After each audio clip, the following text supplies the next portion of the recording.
Hello and welcome. Today we get into section 10.5 on rotation of axes. Axes being the plural of axis. And we also get to play a little bit with the general form of a conic.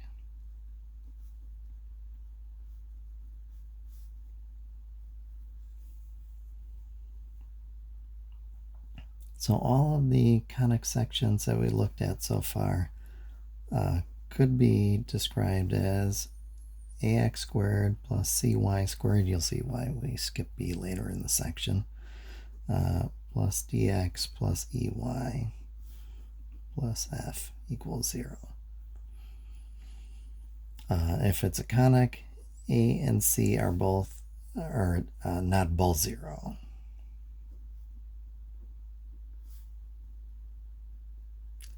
I can't say that they're both non-zero. They're allowed to be 0 one at a time. If they're both worth 0, though, we no longer have a conic.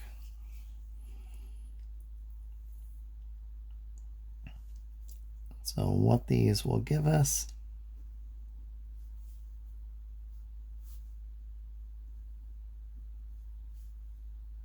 one of, and by one of I mean exactly one of, not at least one of, exactly one of A or C is equal to 0. You have yourself either something that you can write as a y equals x squared or an x equals y squared. In other words, it is a parabola.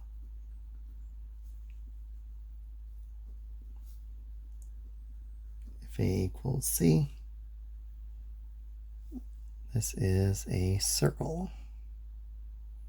D, E, and F are just telling us the radius and how far and in which directions to shift.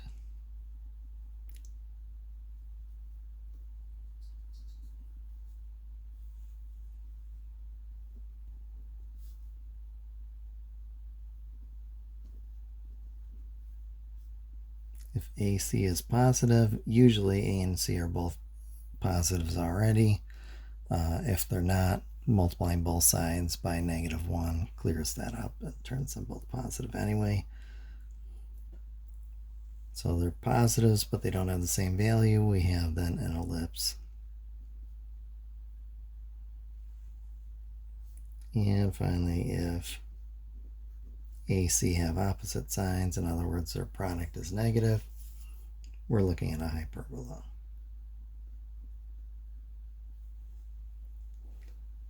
So again, just without even having to do all the sweat of completing the square, any of the work, just looking at A and C, we can tell what type of conic section that we're dealing with. So the next idea we look at is rotating the axes. In other words, so far in here and in your college algebra days and your Math 100 days, if you took that here, your parabola, sometimes it opened up, sometimes it opened down.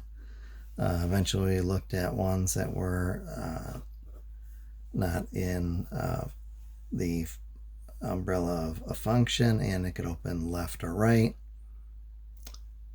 This section we look at, well, what happens if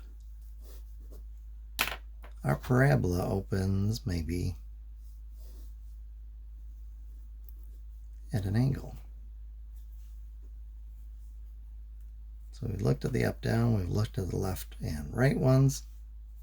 It can also happen on an angle, and not always necessarily a parabola. We can rotating a circle doesn't change it, but rotating the rest of them would sort of change how they look by just sort of picking up the x and y axes and tilting them. So this was our old x-axis. This is our new x-axis. They usually denote that with an x prime. Our old y-axis, new one with y prime.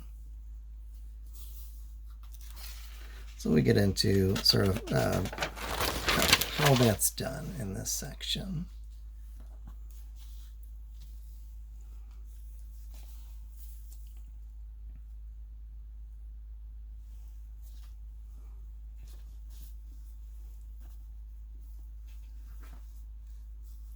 So let me go ahead and put just sort of a, that was not meant to be at an angle yet. So that's our y-axis, our x-axis. And the idea is now I want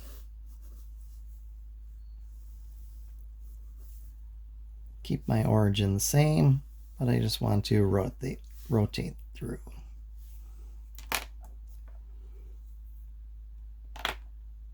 And let's say that between the x and the x prime axis we have angle theta.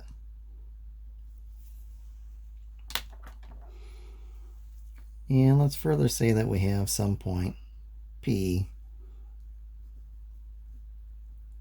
equal xy. It's just sitting here in our plane. And we're looking to rotate our plane.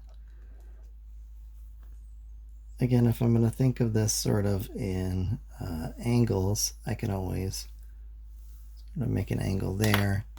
And let's say that the angle between x prime and P is, we'll call it alpha.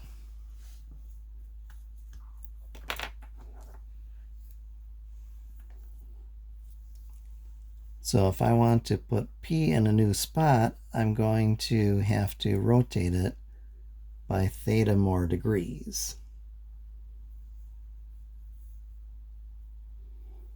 Well, where P is right now, its x coordinate is whatever the radius r is, times cosine of the sum of these two angles.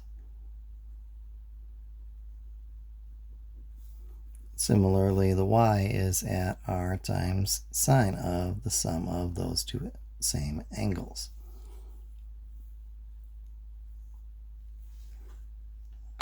Now, if we start looking with respect to our new grid that is rotated by theta degrees, so we take P, we rotate them theta more degrees and put him in a new home, and now we're measuring him again against, this time, the x prime axis.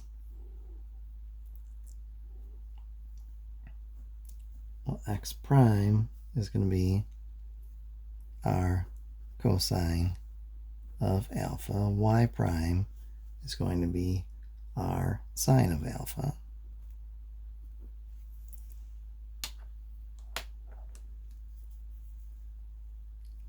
So we can do a little work with these using the definition of cosine of a sum or sine of a sum. So x equals r times, so cosine theta plus alpha is going to be cosine theta cosine alpha, flip the sign, minus sine theta sine alpha.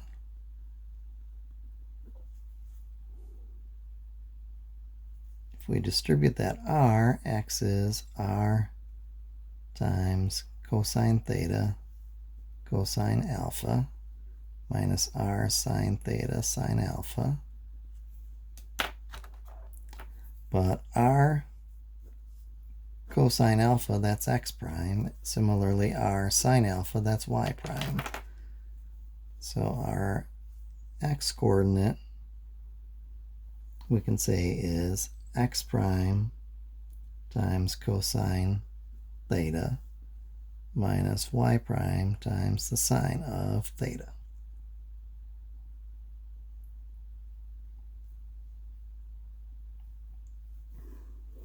Hang on to that formula, we'll use him again later.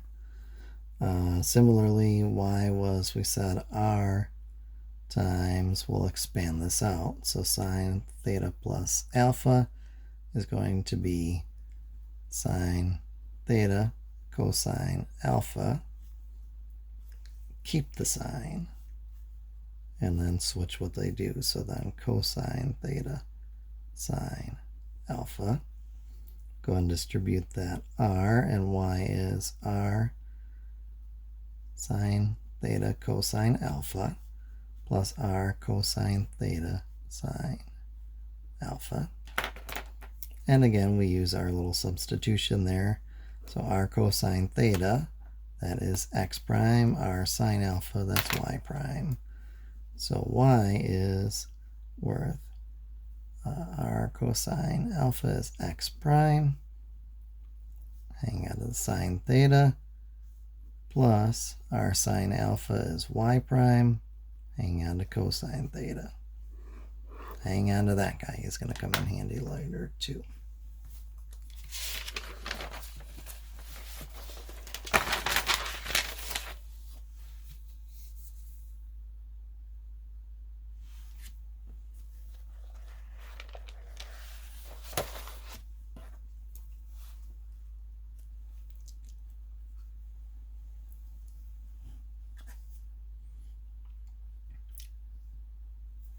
Alright, so this next part, I'm not going to ask you to prove it. We're just going to put it to work for us. So to transform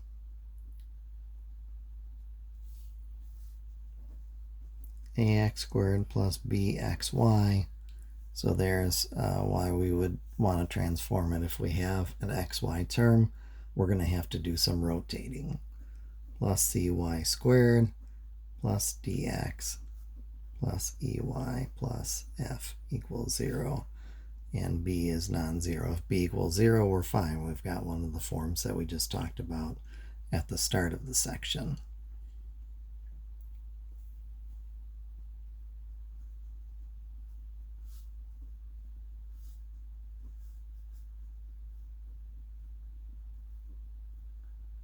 So we want to rotate it until b goes away, basically.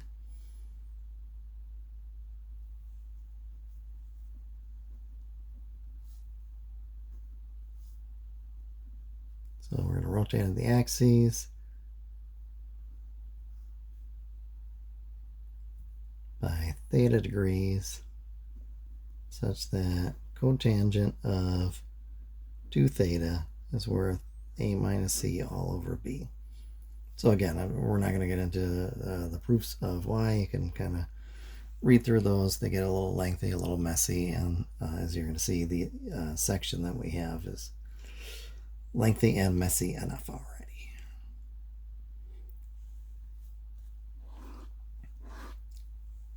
All right, so let's start with one that has it, and we'll see, okay, well, then what would it look like without it, and what shape, what graph would we actually have gotten that's on some kind of an angle.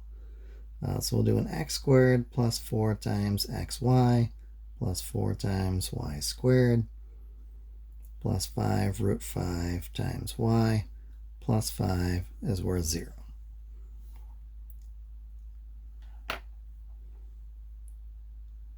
All right, so with this b not equaling 0, we can't tell yet what shape we're going to get.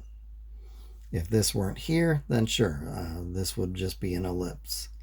But with this here, all bets on that are off. We're going to have to do some rotation. So here a is 1, b is 4, and c is 4. So our cotangent of 2 theta, twice the number of degrees we want to actually turn each axis, is going to be 1 minus 4 all over 4, so negative 3/4. So cotangent, remember, is cosine over sine, so our cosine is negative, our sine is positive. We're in Q2. 2 theta anyway is in Q2. So we'll draw our little happy triangle here. So absolute of negative 3 going this way, or going that way. So this you hopefully recognize as just a 3, 4, 5 right triangle. If you need to plug them in, sure, x squared plus y squared equals r squared, and 9 plus 16 is r squared, 25 is r squared, r equals 5. All right, we're also going to need some tools from previous sections. These next two, I'm not expecting you to have them memorized. The sort of half angle formulas, and we're going to use the positives only. Sine of theta, square root of 1 minus cosine of 2 theta, all over 2. Similarly, cosine theta, square root of, need to draw it tall enough there, 1 plus cosine of 2 theta, all over 2. So both of these use the cosine of 2 theta. From our drawing, we can see cosine of 2 theta is negative 3 over 5.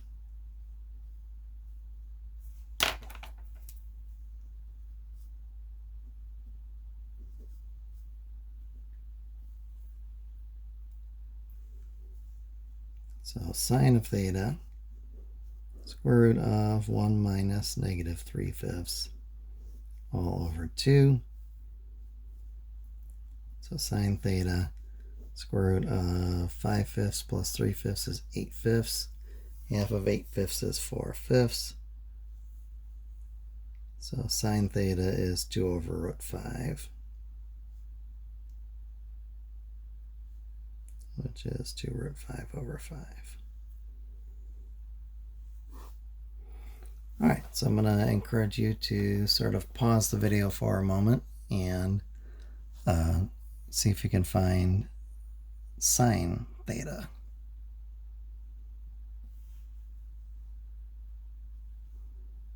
Okay, welcome back. So we found our sine, so then cosine theta, square root of 1 plus negative 3/5 all over 2. So cosine theta, square root of 5/5 minus 3/5 is 2/5. Half of 2/5 is 1/5. So cosine theta is root 5 over 5. So plugging either of these guys in here,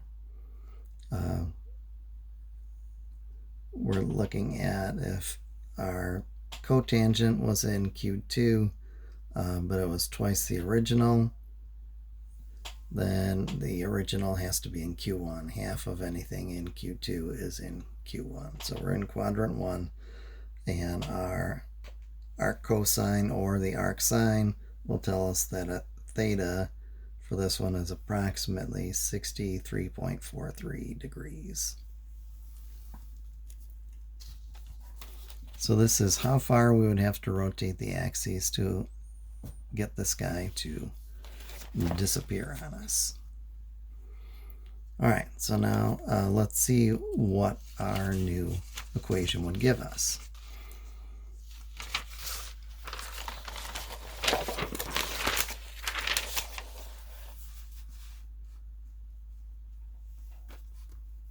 So x, recall from the previous work, x prime cosine theta minus y prime sine of theta. So then x is root 5 over 5 times x prime. So cosine theta we found on the previous page, root 5 over 5 minus, excuse me, 2 root 5 over 5 times y prime. Similarly, y was equal to x prime sine theta plus y prime cosine theta. So y is equal to sine theta was 2 root 5 over 5, and your x prime, and cosine theta, root 5 over 5, hang on to the y prime.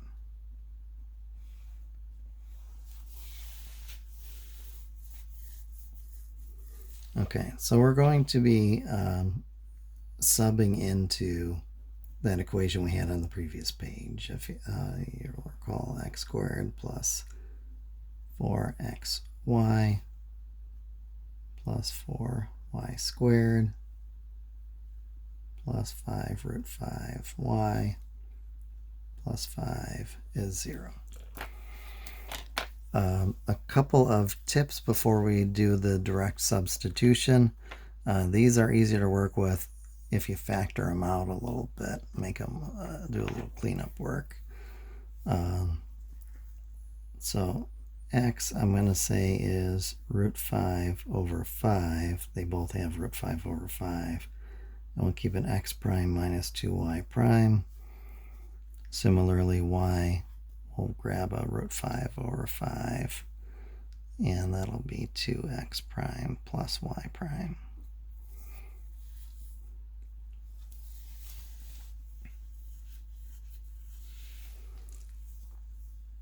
Now, because we're going to be squaring these, and my handwriting is, as you may have noticed by now, not super great. I'm going to put in a couple of dummy variables for myself so that my prime squared, if I'm writing x prime squared, it doesn't look like x to the 12th. So I'm going to temporarily let v equal x prime, and we'll say w is y prime. This is sort of my little trick to avoid a handwriting issue. It's not a standard kind of notation. We're going to put the x prime and y prime back in when we're done with it. It's also just going to cut down on time writing. I can write a v faster than I can write an x prime. Similarly, a w versus a y prime. Okay, so then x, by our substitution, we'll do root 5 over 5 v minus 2w. Y is going to be root 5 over 5 times 2v plus w. Okay, so x squared. If I square root 5 over 5, I get 5/25, which is 1/5. And then square the v minus 2w. V squared minus 2vw minus another 2vw, so minus 4vw plus 4w squared. And there's our x squared taken care of. Then we have plus 4 times the product of x and y. So root 5 over 5 times root 5 over 5 is 5/25, 1/5 again.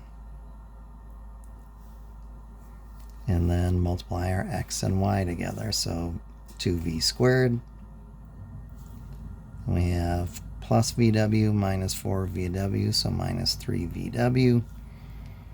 And then minus 2w squared.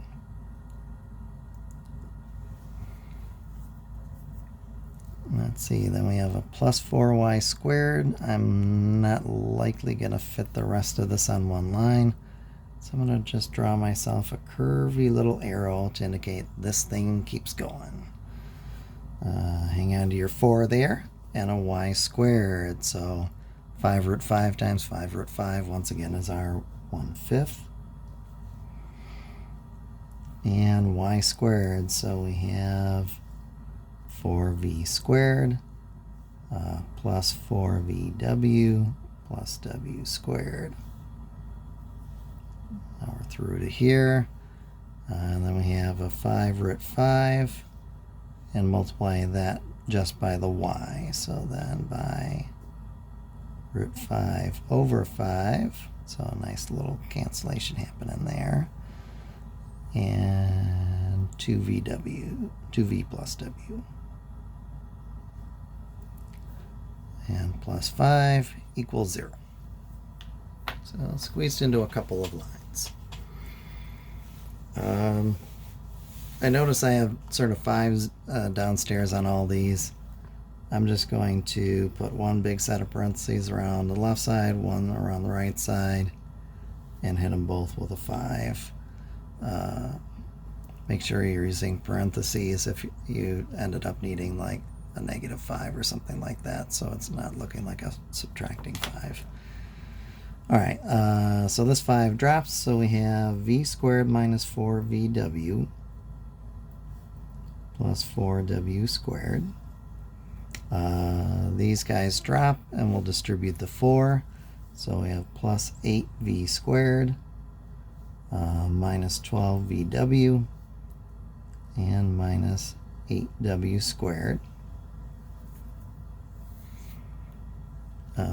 This 5 got knocked out. We have plus 16v squared plus 16vw plus 4w squared. These two 5s dropped, and root 5 by root 5 is 5. And don't forget to distribute this other 5, so this is really a 25 out here.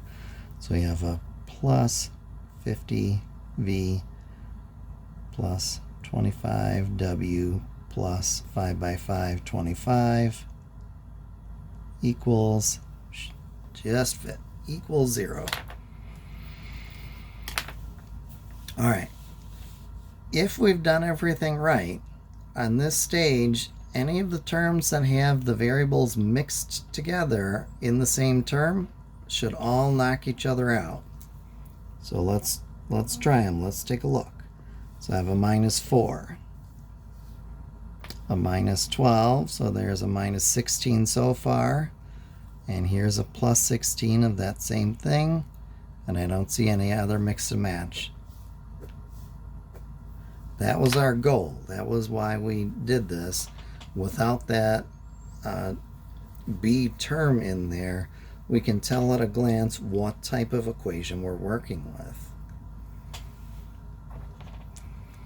All right, so then let me just see what else we've got. So we have, let's see, so we have one of these minus, or plus 16 of them, so 17.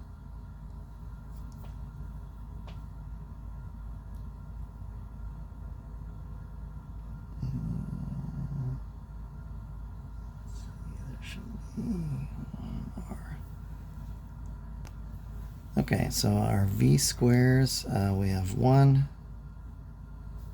plus 8, so 9 plus 16, 25 of those.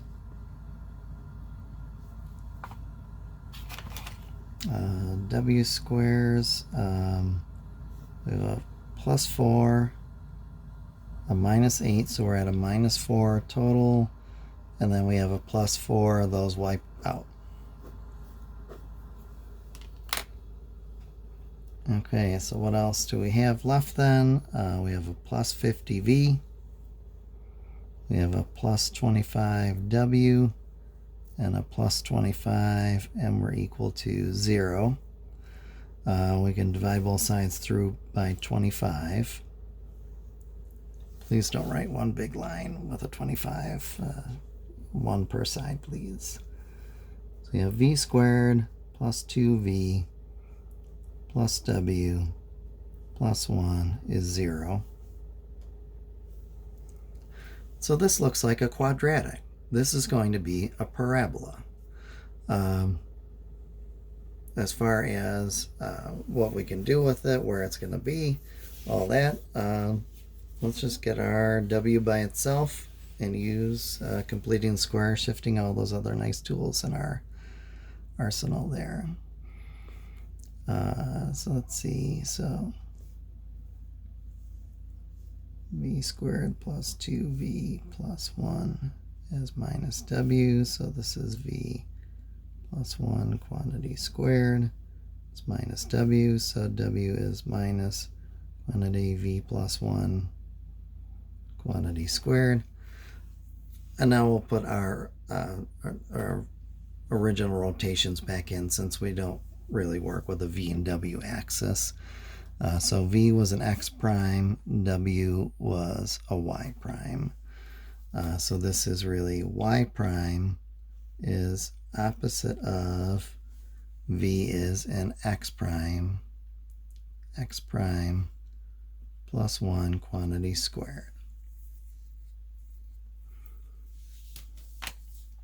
So then the idea with this is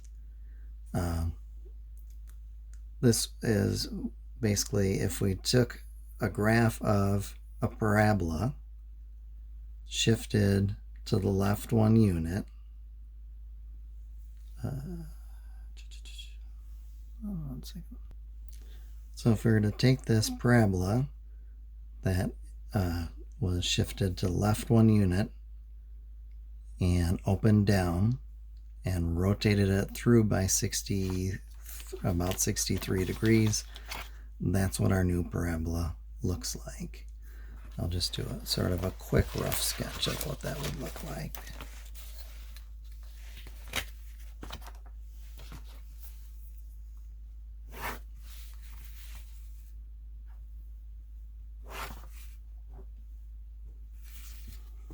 So here's our original, 63 degrees.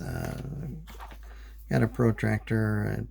I don't know that all of you have one at home, and I'll just have you kind of ballpark it in. So this was our x-axis. This is our new x-axis. This was our y-axis. Let me make a right angle with him. And there's our new y-axis.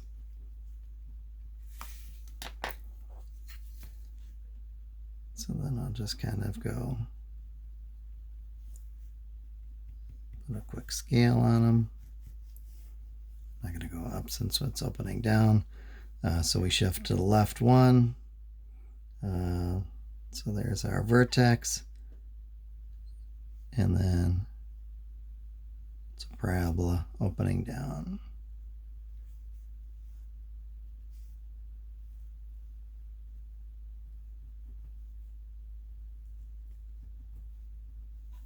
So there's our pretty new graph. Okay, so in 10.5, I'd recommend 11 to 41 on the odds. Don't worry, a lot of these are sort of paired problems where one of the problems is just finding the x and y, and then the other one is doing the second half of the problem of subbing them in. So it's not as many problems as it initially looks like. And I'll try to build a similar one for the My Math Lab fans. If you have questions, please get in touch. Otherwise, I will see you next time.